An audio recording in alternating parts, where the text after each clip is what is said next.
প্রবাসীদের জীবনে ঈদের আনন্দ বলে কিছুই থাকে না, কারণ একজন প্রবাসীর ঈদটা কাটে তার পরিবার পরিজন থেকে অনেক দূর প্রবাসে। ইচ্ছে হলেও তার আনন্দের সময়গুলো পরিবারের সাথে ভাগাভাগি করতে পারে না এবং কষ্টের মুহূর্তে তাদেরকে পাশে পায় না। শরীরটা তার প্রবাসে পড়ে থাকলেও মনটা কিন্তু তার দেশেই, তার আত্মীয় স্বজন পরিবার পরিজনের কাছেই পড়ে থাকে।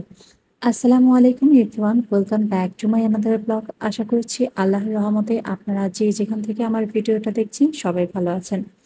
আলহামদুলিল্লাহ, আমিও আমার পরিবার পরিজন নিয়ে আপনাদের দোয়া এবং আল্লাহর অশেষ রহমতে অনেক ভালো আছি।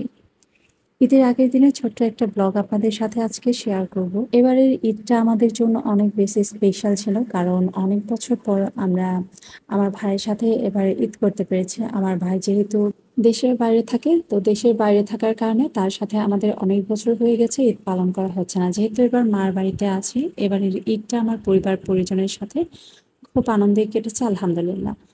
ঈদের দিনের আগে কিছু প্রোডাক্ট আমি এনেছিলাম আমার বোনকে দিয়ে, কারণ ভাই এসেছে।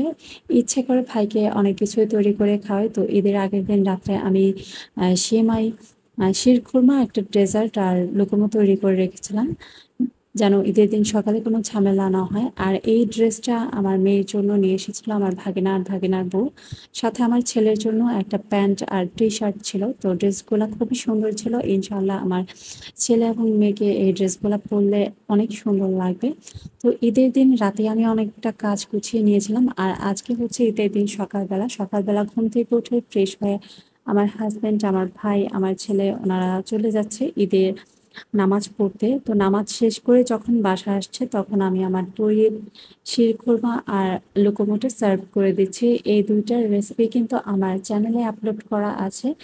এই শিরখুরমাটা এতটাই সুস্বাদু হয়েছিল যে মুখে দিলে আমার মনে হয় না যে এই স্বাদটা কেউ ভুলতে পারবে। আর লোকোমোটাও ফার্স্ট টাইম আমি করেছিলাম, যদিও আমি ভালো করে রোল করতে পারি নাই, তারপরেও কিন্তু অনেক টেস্টি হয়েছিল।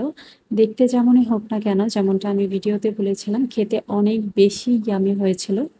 আমি নেক্সট টাইম আবারও এই লুকোমোটা করেছিলাম আমার পরিবারের সবার জন্য, মানে আমার ছোট ছোট বোন, বড় বোন, ভাগ্না ভাগ্নে তাদেরকে খাওয়াতে পারিনি। আসলে নিজেরা যা তৈরি করে খাই সেগুলো যদি আমার ভাই বোনদের না খাওয়াতে পারে আমার খুবই খারাপ লাগে, আফসোস লাগে। তো চেষ্টা করি যখন ওরা বাসায় আসে ওদের জন্য আবারও নতুন আইটেমগুলো করে খাওয়াতে। তো এই যে আমার ভাইও নামাজ পড়ে চলে আসছে, আর এখন আমার ভাইকে, আমার হাজব্যান্ডকে আমি শিরখুরমা আর লুকোমোটা দিয়ে দিয়েছি। তারা খেয়ে তাদের রিভিউটা জানাবে। ভাই যখন দেশের বাইরে ছিল আর যখন আমাদের বাসায় আমার বোনেরা সবাই একত্রিত হতাম, কোনো প্রোগ্রাম থাকতো বা খাওয়া দাওয়ার আয়োজন হতো, তখন কিন্তু আমার ভাইকে খুব বেশি মিস করতাম। ভাবতাম যে সবাই আছে, শুধু আমার ভাই নেই। আসলে প্রবাস জীবনটাই এরকম, পরিবার নিয়ে তারা কোনো আনন্দের মুহূর্তগুলো কাটাতে পারে না এবং কষ্টের মুহূর্তগুলো কিন্তু পরিবারকে তারা পাশে পায় না। তো প্রবাস জীবনটা আমার কাছে মনে হয় যে অনেক বেশি কষ্টের। এদিকে আমার হচ্ছে ভাইয়ের আর আমার হাজব্যান্ডের খাওয়া দাওয়া শেষ। তো খেয়ে তারা অনেক খুশি, তাদের চেহারা দেখেই বোঝা যাচ্ছে যে খাবারগুলো অনেক বেশি সুস্বাদু হয়েছিল। তো যাই হোক, ভাইকে খাওয়াতে পারে আমার অনেক ভালো লাগছে। ইনশাল্লাহ আমার ভাইকে আমি চেষ্টা করব যে মজার মজার খাবার তৈরি করে খাওয়াতে। এদিকে আমার মেয়েটাকে রেডি করে দিয়েছি, যেহেতু অনেক গরম পড়েছিল। তো ওর জন্য আমি সবসময় যে জামাটা কমফোর্টেবল হবে নেওয়ার চেষ্টা করি। ছেলে মেয়ে দুজনের জন্যই সুতির নর্মাল ড্রেসগুলাই নিয়েছিলাম, যেহেতু অনেক গরম পড়েছিল, এটাই তাদের জন্য কমফোর্টেবল হবে। তো সে রেডি হয়ে তার মামার সাথেও দেখা করতে এসেছে, আর মামার কাছ থেকে তার ঈদের সালামিও নিয়ে নিচ্ছে।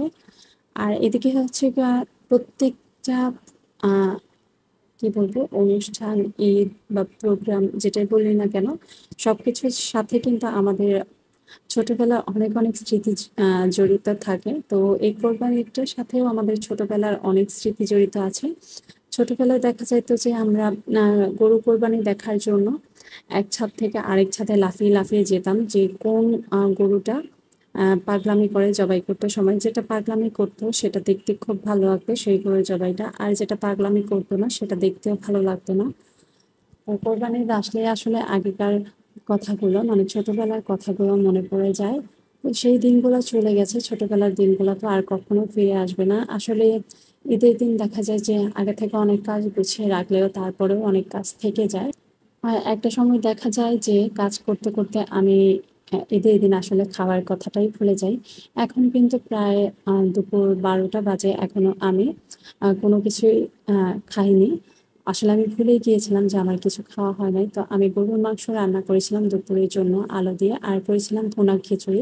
খিচুড়িটা এত বেশি টেস্টি হয়েছিল যে কি বলবো! আসলে একটা সময় খিচুড়ি রান্না করতে পারতাম না। তো এখন রান্না করতে, করতে একটা আয়ত্তে চলে এসেছে। আলহামদুলিল্লাহ এখন আমার খিচুড়ি রান্নাটাও অনেক বেশি ভালো হয়। তো আমি আসলে খিচুড়ি রান্নাটা দেখাতে পারি নাই। কারণ সবকিছু একটা ভিডিওতে দেখাতে গেলে ভিডিওটা অনেক বেশি বড় হয়ে যাবে। আর এই যে আমরা হাসব্যান্ড ওয়াইফ খেতে বসেছি একসাথে, বাচ্চাদেরকেও খাইয়ে দিয়েছি। খাওয়া-দাওয়া করে আমরা কিছুক্ষণ রেস্ট নিব। এদিকে হচ্ছে বিকেল বেলার দিকে মাংস আসা শুরু হয়ে গিয়েছে। আমার ছোট বোনের বাসা থেকে মাংস চলে এসেছে। আমার নানির বাসা থেকে আসবে, খালার বাসা থেকে আসবে। আশেপাশে যে আমাদের পাড়া প্রতিবেশী আছে তাদের বাসা থেকে আসবে, ভাগ্নির বাসা থেকে, বড় বোনের বাসা থেকে আসবে। শুধু আমাদেরই কোরবানি দেওয়া হয় না। তবে ইনশাআল্লাহ আল্লাহ সামর্থ্য দিলে আমরাও একসময় কোরবানি দিব। তো এই যে মা হচ্ছে মাংসগুলো কেটে কুটে রেডি করে নিয়েছিল রান্না করার জন্য। আর এদিকে হচ্ছে আমার ফুপুর হাতের পায়েসটা আমার হাসব্যান্ডকে দিয়ে দিচ্ছি। এখন হচ্ছে বিকেল বেলা। আমার ফুপু তো সবসময়ই প্রত্যেক ঈদেতেই আমাদের জন্য অনেক কিছু পাঠিয়ে দেয়। আপনাদের সাথে তো সেগুলো শেয়ার করাই হয়। আজকে কাজের চাপে আমি ভিডিও করতে ভুলে গিয়েছিলাম। তো যাই হোক, আজকে এখানেই বিদায় নিচ্ছি। কেমন লাগলো আমার আজকের ব্লগটা কমেন্ট বক্সে কমেন্ট করে জানাবেন। সবাই ভালো থাকবেন। আল্লাহ হাফেজ।